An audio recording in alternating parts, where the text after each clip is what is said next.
Justice থাকে না। যদি ৮০ বেত আপনি মারেন আমার কোনো কথা নাই, কিন্তু ঘরের ভেতরে মারেন।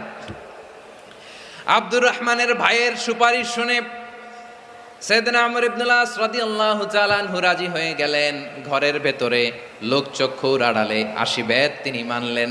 কিন্তু ঘটনাক্রমে এই কথা লুকিয়ে লুকিয়ে ঘরের ভেতরে ৮০ বেত মারার কথা সাইয়েদনা ওমর ফারুক মদিনা থেকে জানতে পারলেন। মদিনা থেকে তিনি ফরমান জারি করলেন, এই বিচার যেমনটি আমর ইবনুল আস আদায় করেছে এটা প্রকৃতপক্ষে আদায় হয় নাই।